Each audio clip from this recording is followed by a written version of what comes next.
So tonight, again, last time we did the sacred in terms of space, time, and ecstasy. We'll do the sacred again when it comes to Judaism, and we'll talk about anthropomorphism and tradition.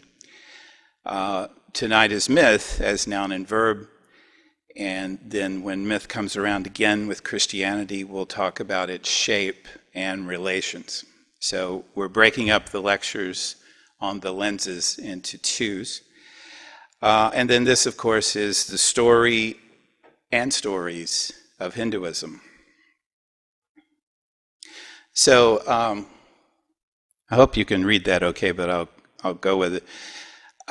And I'll explain it. I like to think of myth. A lot of these religious studies terms have divergent and even opposite meanings from popular culture, right? So sacred, I don't know if that's even used in popular culture anymore, but myth, ritual, and some others have the exact opposite meanings in popular culture.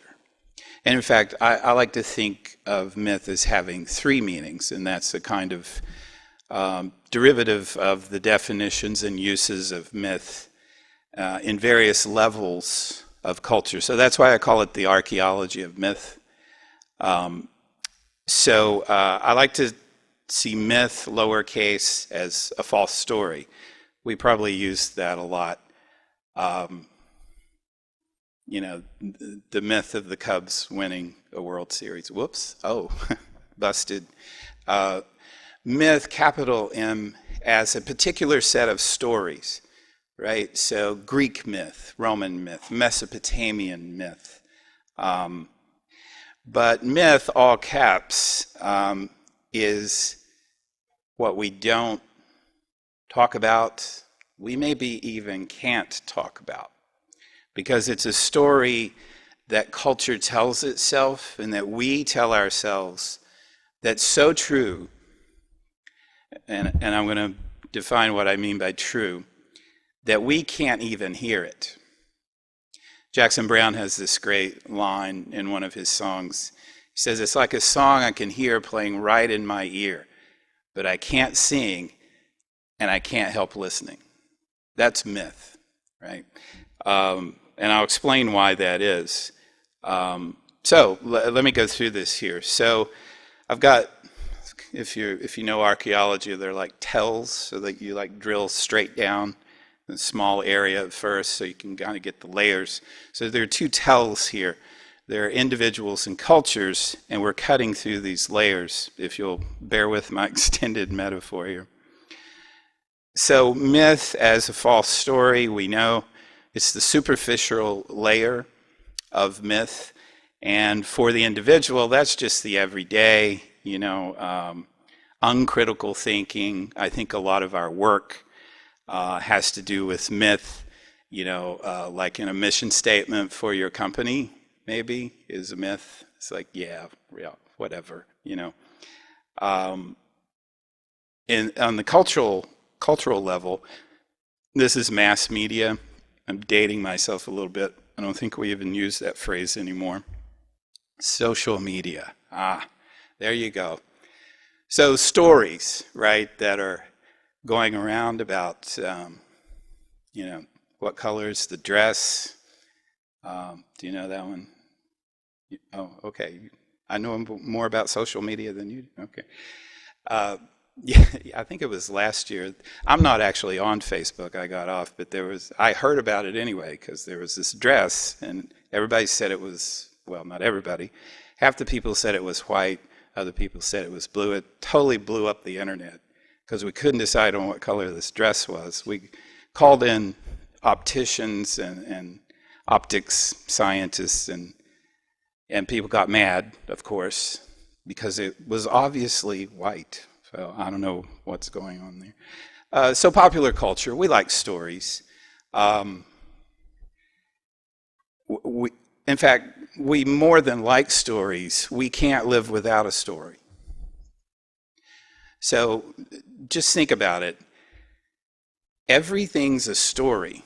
Like on the front page of the New York Times tonight, it may not be in story form. In fact, it's rarely in story form these days.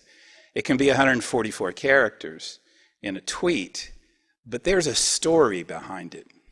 So, for example, when you fall in love, you're telling two stories. You're telling your story to the other, and you're trying to, or you hope, or maybe it merges into one story, but not quite.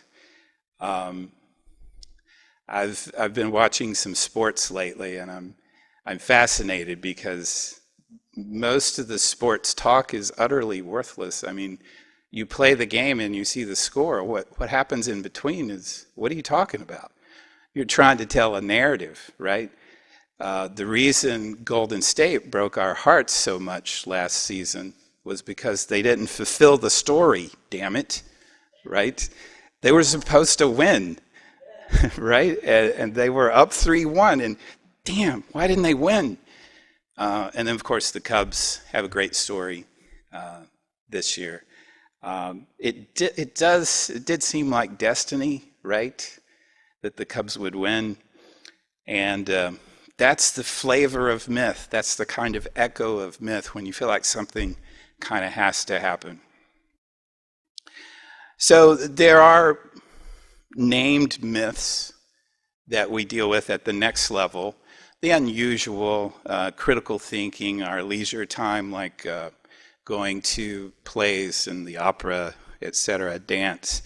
And that's in culture and in the individual. But so we kind of know that.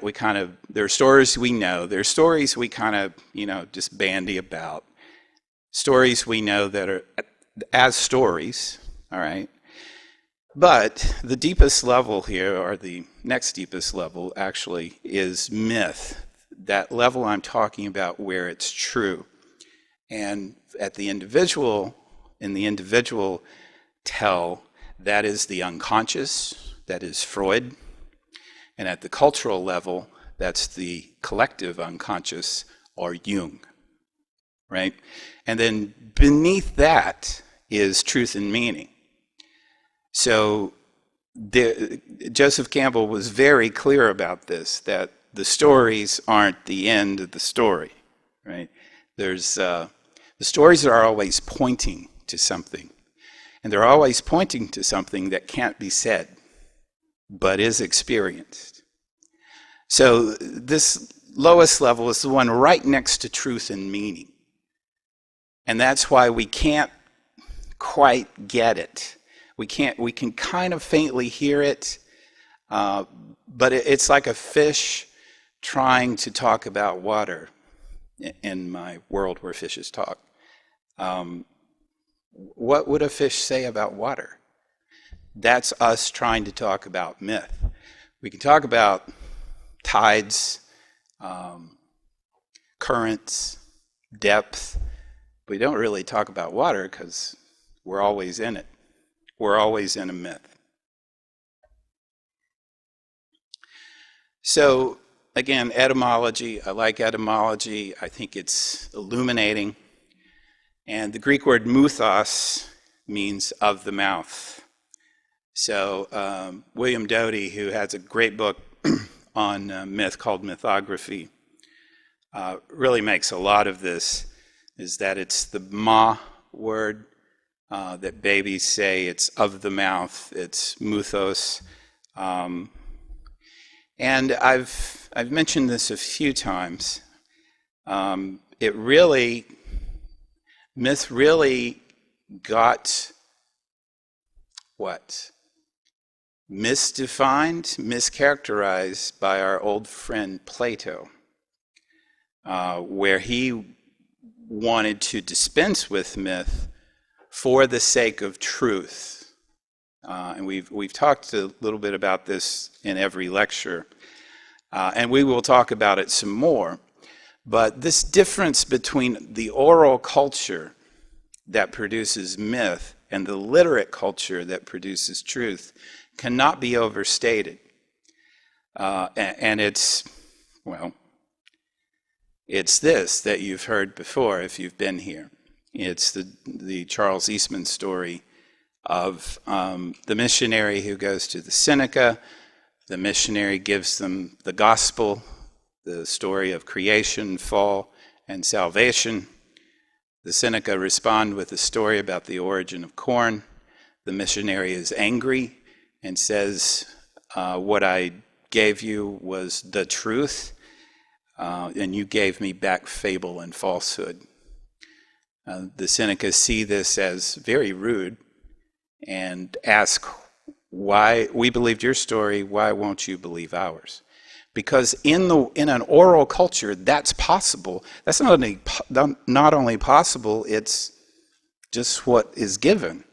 We believed your story, why won't you believe ours? Because the more stories, the better. Because stories are what we live by. They're made of our breath. Why wouldn't we want more stories? Even if it's a story about how we were created and fell, and there's violence in the middle of it, a crucifixion, but if you believe, you are returned, or not returned, but kind of saved. That's a great story. Let me tell you a story about the origin of corn. Let me tell you a story about the woman who fell from the sky, because the more stories, the better in an oral culture. In a literate culture, there's only one story, because there can be only one truth. Now, this is where Joseph Campbell comes in, as he should, one of the preeminent scholars on myth, and one of the preeminent people of the 20th century, I think. I did not know Manly P. Hall's work before I came here, but I did know Joseph Campbell's work. In fact, my very first publication was on Joseph Campbell. And they're very similar, Manly P. Hall and Joseph Campbell, because they want to see everything. They want more stories, but they also want to see what holds them together. Right? So you'll know Campbell as the hero's journey guy, the one who laid out the anatomy of a hero's path in the world's mythologies. He was a prolific writer and scholar of myth. So he says, and this is myth as a verb. So myth as a noun is those layers, right? Those three kinds of myth. Myth, lowercase, falsehood, superficial, can be busted, myth busted. Myth with a capital letter, particular stories from a particular culture. And then myth, all caps, the deep, true, almost unable to grasp story. That's myth as noun. Myth as verb for Campbell means that myth does these four things. So myth is those three things. Now myth does these four things. So the mystical function, and these are Campbell's words. Traditionally, the first function of a living mythology is to reconcile consciousness to the preconditions of its own existence. That is to say, the nature of life. Indeed. And what does that mean? That is, that's the problem we all have, is we live on this third rock from the sun. It's rotating pretty evenly. It's revolving pretty evenly. What does it mean? We don't know. To know is the mystical function. To know your place in the great mystery, right, is what Campbell's talking about here. It's not to unravel the great mystery. It's to put yourself in relation to it. So it's not a math problem. It's an existential problem. It's a mystical problem. So yeah, really the third planet is really more of the cosmological function. He says the second function of mythology is to present an image of the cosmos, an image of the universe round about. The first one is really about knowing and not knowing. This is more about place. that will maintain and elicit this experience of awe. Oh, we know that language, right? Religion as awe and fear and reconnection. Or to present an image of the cosmos that will maintain your sense of mystical awe. That's referring to the first function again. These are all related. And explain everything that you come into contact in the universe around you. Now, again, you can see this is kind of paralleling our understanding of religion. So there's a deep experience of awe, the mystical function. There's a putting that experience into place, whether it's a locality or the universe. And then there's reconnection in religion. We talked about relegare. And here in myth, there's the sociological function. The third function of a mythological order is to validate and maintain a certain sociological system, a shared set of rights and wrongs, proprieties or improprieties on which your particular social unit depends for its existence. So this is actually myth doing most of its work, is ordering society. So I was just reading today about, did you read this, that there are people lined up in Rochester, New York to put "I voted" stickers on Susan B. Anthony's headstone? That's pretty amazing, right? So for most of the country's existence, our myth, the story we don't quite hear but still affects us, said that women should not vote, said that African Americans should not vote, they were 3/5 of a person. That's changed and may change even more tonight, we'll see. But myth has a sociological function that is functional. And I emphasize that because we don't always like the functions it serves, the way it orders society. And we'll see that tonight in Hinduism especially, right? Ethics, mores, social stratification, those all come from a story. I teach a course called Myth and Meaning in America, and I had a scholar on there who wrote a book called The Myths of America. I can't remember his name now. I talked to him. Anyway, he had these 6 myths, like myth is America as the Christian nation, America as the millennial nation, America as the manifestly destined nation. I think there were 6. And I said, did you miss one? Did you miss any? Anything you would add if you could do it over again? He said, yeah, the myth of white supremacy. And I said, oh. And, I think a few years ago we might have dismissed that, but it's never gone away, if it went away at all, and it's had a chance to emerge in this election in ways that perhaps are shocking, perhaps not. Anyway, sociological, I don't want to get off on that. Not yet, anyway, maybe later. The psychological function. So, of course, the fourth function of myth is psychological. Again, this is Campbell.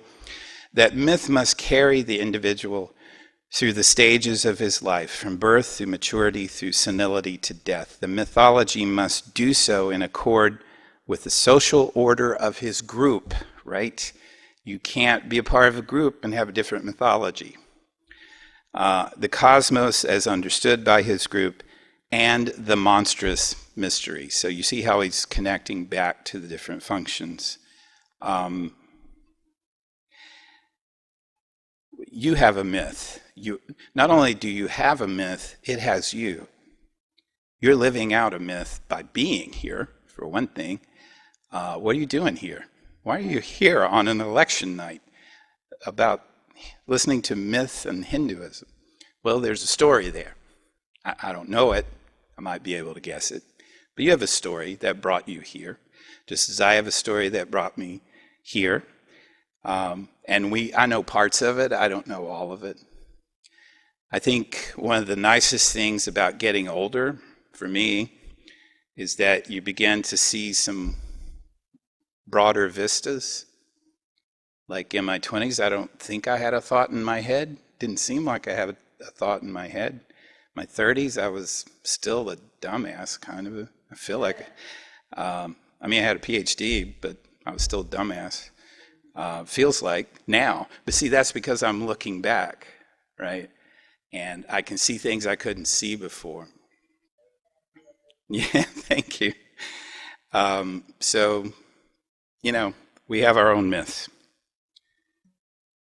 And as I said, your myth is being enacted right now that brought you here, that made you vote for whomever you voted today, or made you not vote. Myth is the water. We are the fish. We are swimming in it always.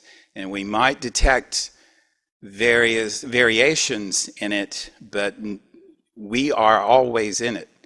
And so I always tell students it's like Archimedes. They're like, who the hell is Archimedes?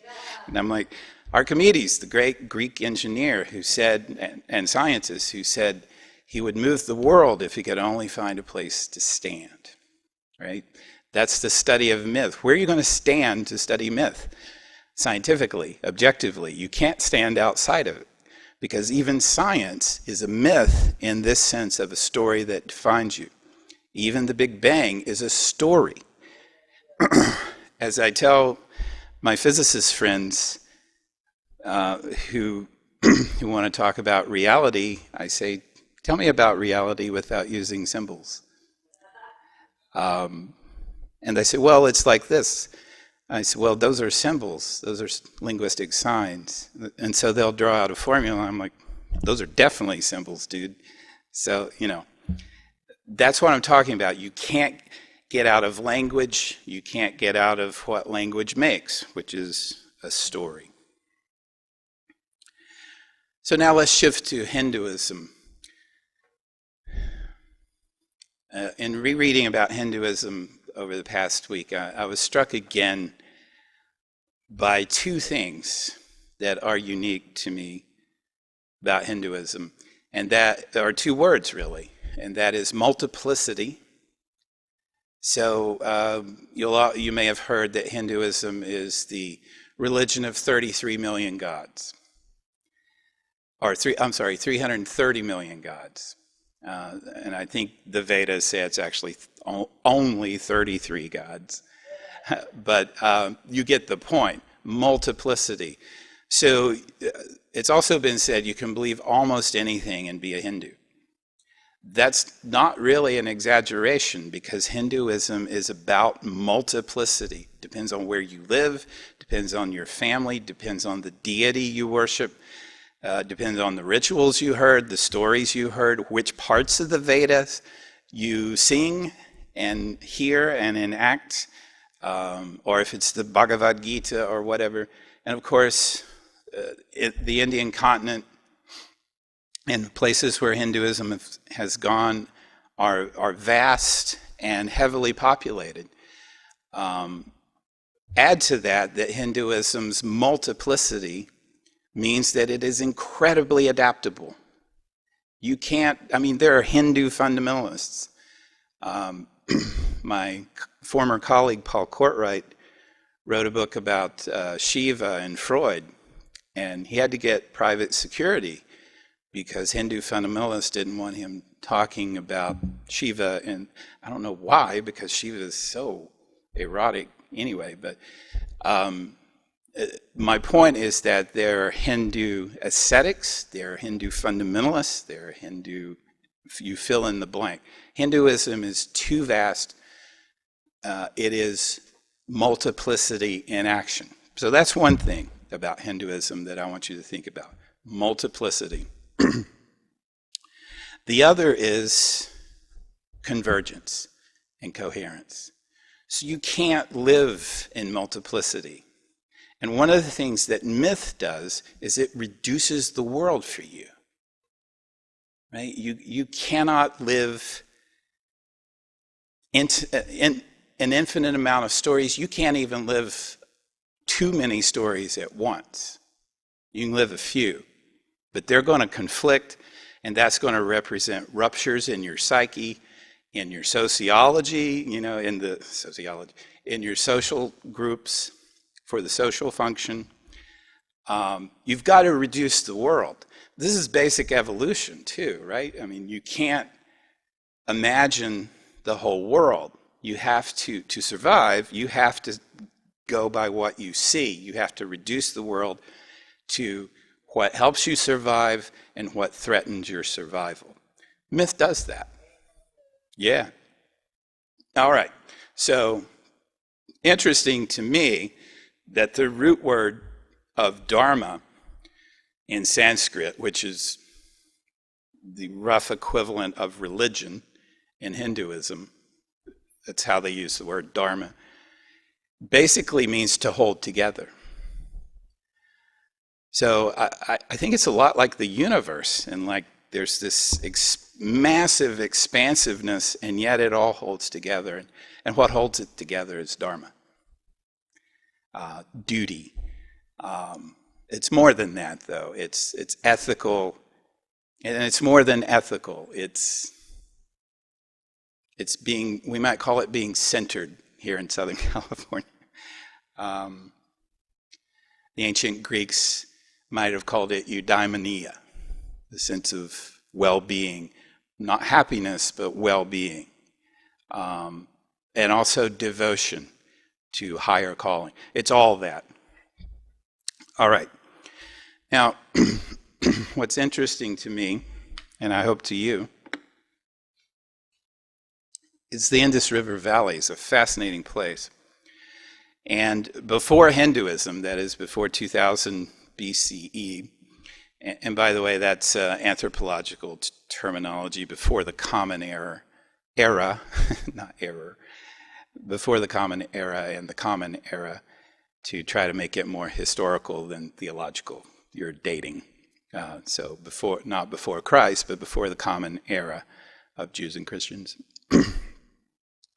There was a civilization in the Indus River Valley that was incredibly advanced and included, we think, a written language. It's somewhat hieroglyphic-like, has not been deciphered. In fact, the latest thing I read on it is that some scholars are now saying it's not a language at all, but it's some sort of symbol system. There are many statues and amulets discovered there. Oh, my goal was achieved. Cool.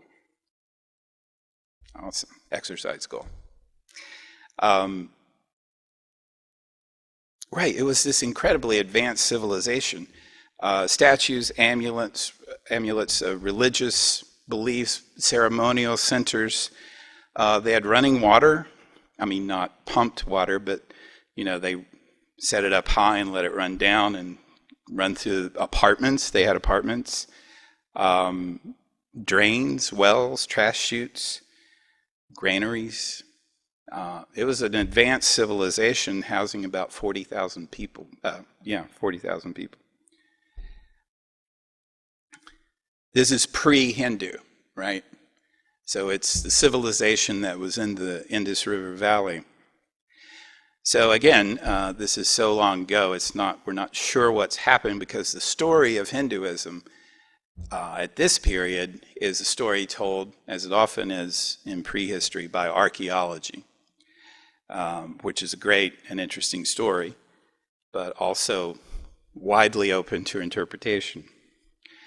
So the prevailing view is that nomads came into the Indus River Valley called Aryans and became the progenitors of modern Hinduism, or the Indus River Valley civilization became this Aryan civilization.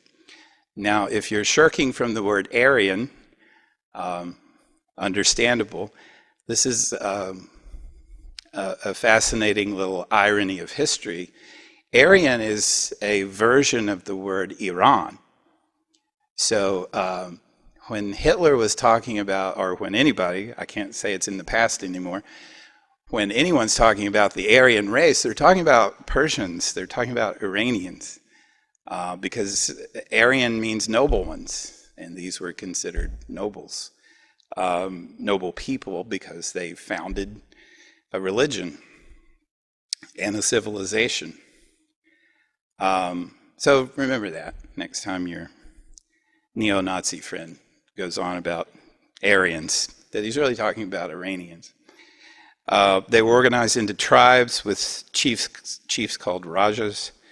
And then here we find the earliest caste system for society, 3 classes, and then one that is considered outside of society, the Brahmins, who are the priests, the Kshatriyas, chieftains and their warriors. A man named Siddhartha Gautama is one of these. We'll talk about next week. Vaishyas, commoners and merchants, and then the Shudras, the slaves or servants, who were not full members of society. So once this civilization, this culture developed, it also developed I almost said a scripture. I don't want to say that because I think it evokes the wrong kind of notion. It created books. It created stories, a mythology, if you will, a group of stories that hang together and are related to each other by having similar characters, the same characters, and commenting upon one another. Again, this is the nature of oral culture, is that stories don't get frozen in time. They're always evolving, always fluid. So the Vedic religion was actually marked more by sacrifice. These stories are starting to be developed, not quite yet written down, but starting to be passed around. Sacrifice was actually the common expression of religion, of the Vedic religion, and it could be anything. Like sacrifice is always anything. It's usually just something valuable to you. Sacrifice is an exchange. It's always an exchange. So you have to give something up to get something. It's kind of economic in that sense. But there is one notable sacrifice called the horse sacrifice, or Asvamedha, that was amazing during this time. So a king, so obviously there's a kind of, there's not one king in India, there are provincial kings. And to expand his land, the king would do the horse sacrifice annually, or not annually, but whenever he wanted to expand his land. So the idea was you take one of your prize horses and you send 100 of your warriors with it and you just let it roam. And this is genius in one way and bizarre in another. You just let it roam. So the warriors are like following the horse around. And of course, wherever the horse goes, that's your land. Awesome. Except not everyone's going to agree to that. So another king who's about to lose land to the horse sacrifice king says, hey, I'm not going to stand for this. And so he must fight the warriors. And so he wins or loses, whatever. The borders are redrawn according to where the horse goes. And the warriors win. It's fascinating. When the horse returns after a year, there's an elaborate sacrifice. The horse is dressed up. The queen's court addresses the horse in a way that would embarrass Quentin Tarantino. The early accounts, the reports of the horse sacrifice are self-censored because the missionaries and travelers who saw it just couldn't bring themselves to repeat the language during the horse sacrifice that's addressed to the horse. And in fact, the horse is sacrificed and the queen literally copulates with the severed horse penis. So, Vedic religion.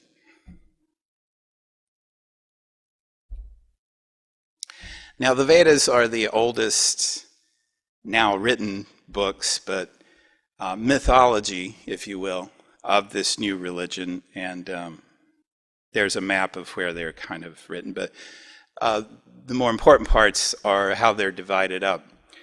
So each book, there are 4 Vedas, and each book in the Veda has hymns or mantras, you probably know that word, ritual materials, the Brahmanas, forest treaties, the Aranyakas, and the philosophical works, the Upanishads. You may have heard of the Upanishads. So these are not, like any sacred text, they're not written all at once. They develop over time, so there's also a kind of developmental sense of these parts. So the philosophical works are usually later, and they are amazing and really rival Socrates and Plato for sophistication, but from a Hindu perspective.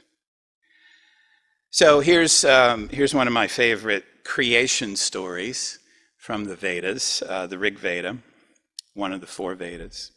And I love this. I love to teach mythology. I love to teach creation stories where you've got the woman who fell from the sky. You've got Genesis. You've got this wonderful African god named Bumba. You've got Egyptian creation. You've got the Chinese, the egg in China. And then you've got the Rig Veda, which says, who really knows? Who can here proclaim it? Whence this creation sprang? Gods came later, after the creation of this universe. Who then knows whence it has arisen? Whether God's will created it, or whether he was mute. Only he who is its overseer in highest heaven knows. He only knows, or perhaps he doesn't know. It's a wonderful, skeptical, philosophical questioning in a religious sacred text, right? So again, Hinduism, multiplicity. You can have anything here. We do have creation stories that are a little more specific and involve creatures and creation, the creation. But also concepts of time you may know about in Hinduism, cyclical and eternal, but still they mark ages or yugas. So again, this language may be familiar to you from your other readings in religion, but there are 4 ages, gold, silver, copper, and iron. And remember, we talked about time last time, how time always is a devolution, not an evolution in religion, almost always. And this, as time passes, the Dharma diminishes, right? The religion diminishes. Well, we feel that, right? There's some Sumerian texts from, 18th century BCE, and there's a line in there about how the young people are just so rude and don't understand anything. Right? That's like 4,000 years ago. It's the same story, right? Young people, they drive me crazy. So devolution, right? The loss of Dharma. We're currently in the iron or dark age called the Kali Yuga, that is denoted by cruelty, hypocrisy, materialism, and ignorance. Sounds about right. The interesting part of this in relation to mythology, and this is a fairly common theme in mythology, is that these ages are the creation, actually the destruction of a god named Purusa.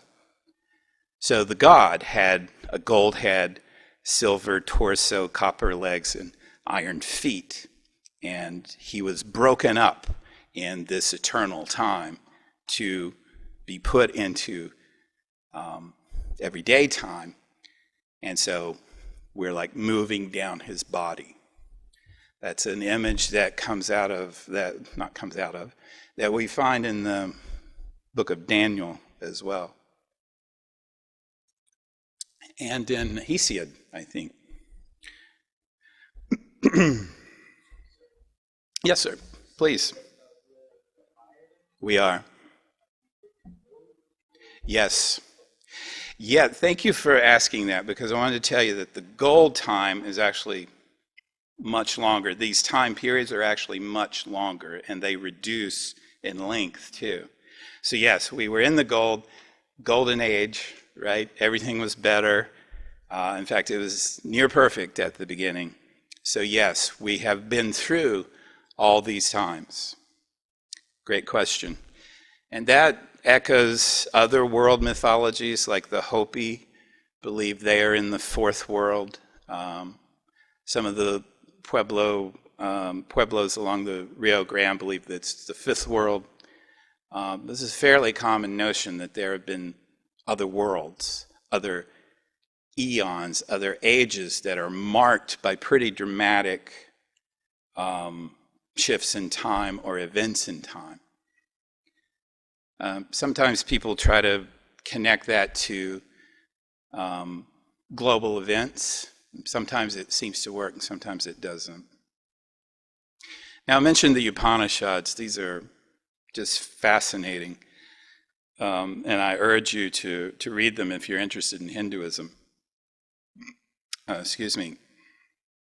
This is where we get common notions of Hindu, or I don't know how common they are, but if you've heard about Hinduism and karma and samsara and moksha, then these come from the Upanishads. Remember, the fourth part of the Vedas, the philosophical parts. And the religion here, as opposed to the Vedic religion of the horse sacrifice, right, which is very different, this is entirely conceptual. It involves meditation, and it's the avoidance of ignorance and the acquisition of knowledge, not through ritual, but through meditation. And so the idea here is that there is one. You probably know this. There is one. We can call that Brahman, but we are part of Brahman, and it seems like we're separate, but it's really the Atman in us that is Brahman. Karma, about karma in Sanskrit, means simply to do or to act. Because we here in Western culture have a different mythology, a mythology of judgment and sin, we tend to attach that to it. It's really much simpler than that. It's more scientific, action and reaction, to do or to act. So simply, if you do something, there will be a reaction. Samsara is the notion that you wander across lifetimes. That's the literal meaning of the Sanskrit, is to wander across.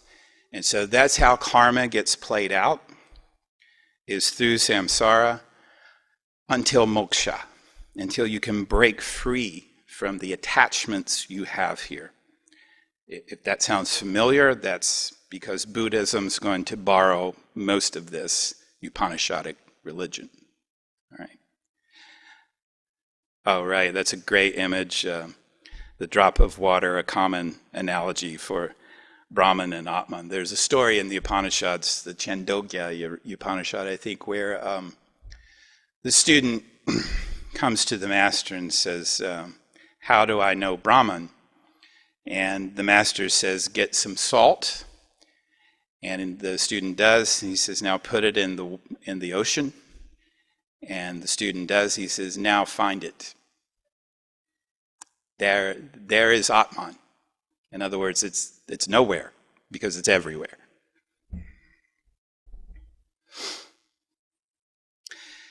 Then we get this amazing, the epic, Puranic, and classical age of Hinduism, which is most of the traditional Indian literature that you may know, the Mahabharata and the Ramayana.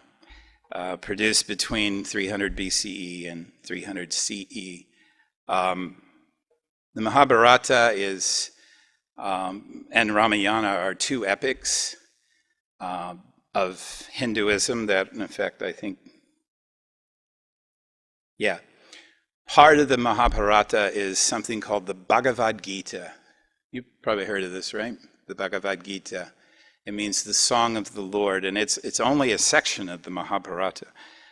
So these are long, epic texts that were, of course, epic stories.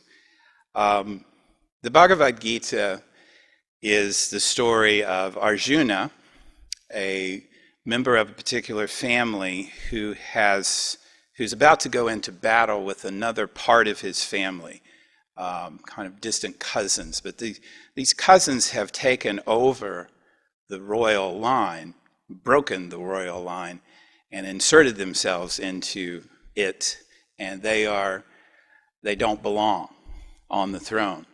And so Arjuna has gathered his forces, they have gathered theirs, and they're about to go to war.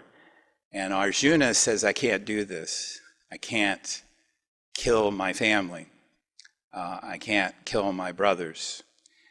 Not surprisingly, the Bhagavad Gita was taken up by American writers like Thoreau and Emerson as a classic because it repeats the similar situation of the Civil War.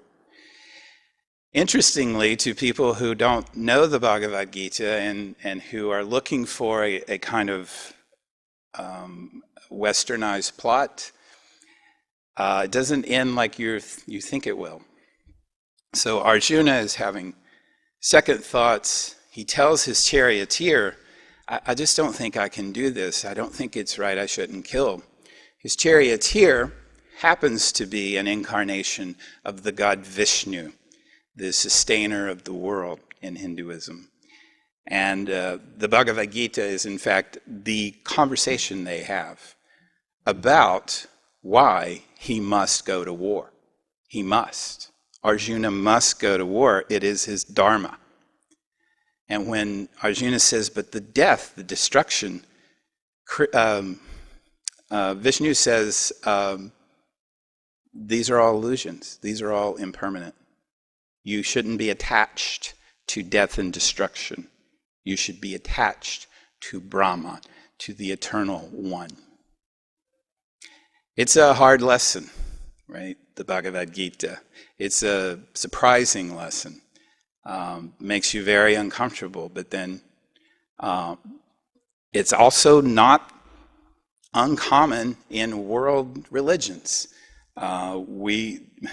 We'll talk about this when we talk about community more, but ethics really are a secondary, perhaps even tertiary element in religion. They're a kind of fallback position.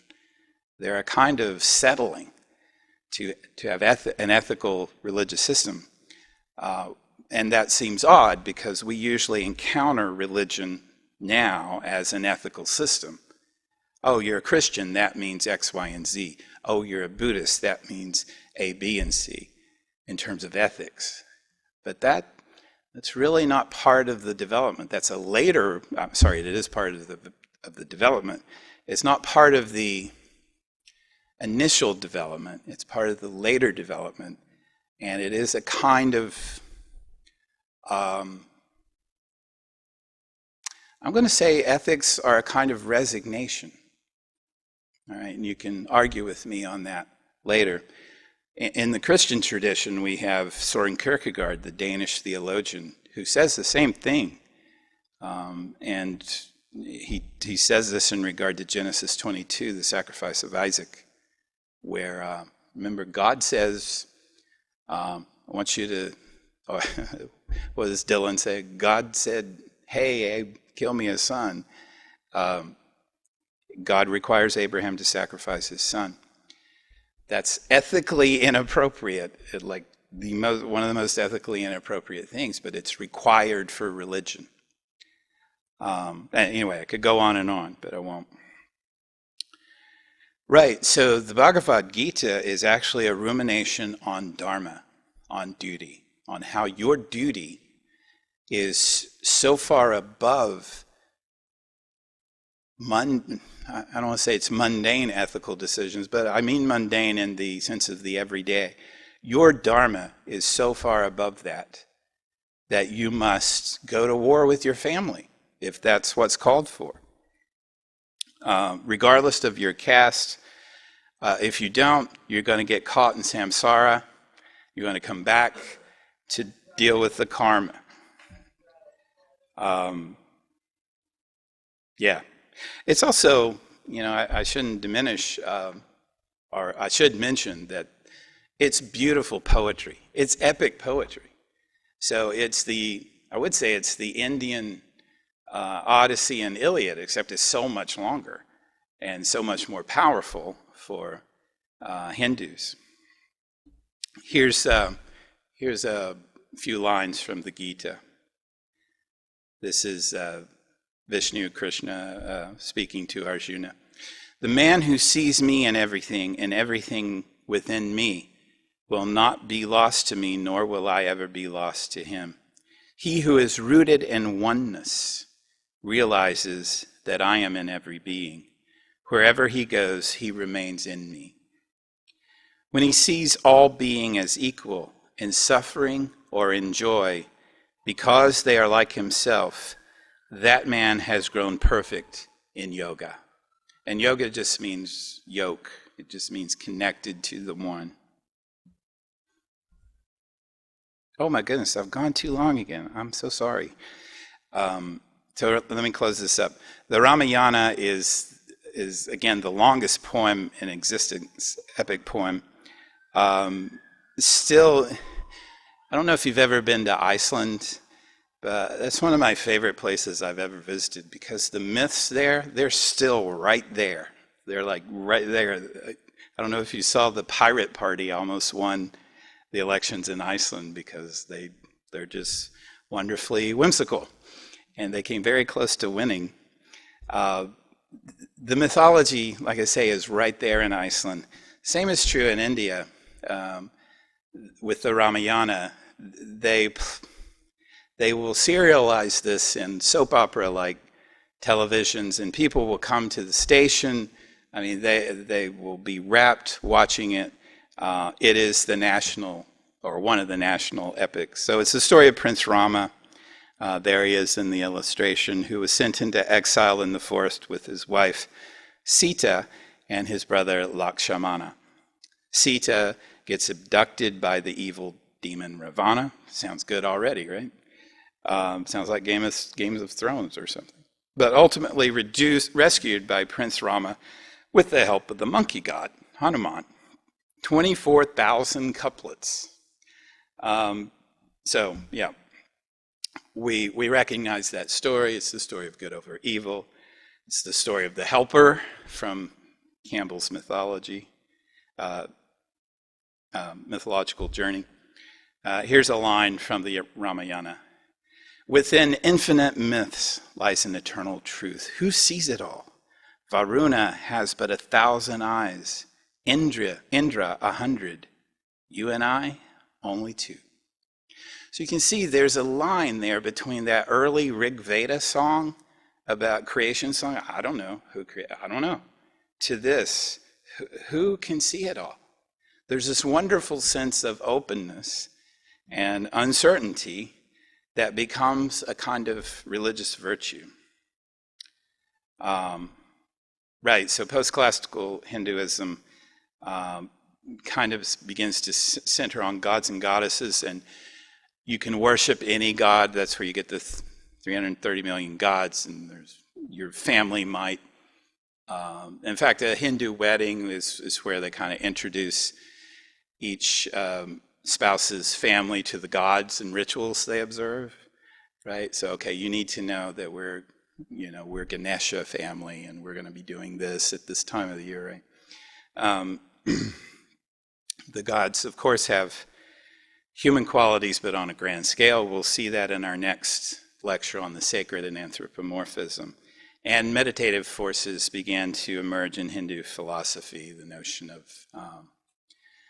world denying, this is illusion, trying to connect to the one, etc. Okay, good. Sorry to go a full hour.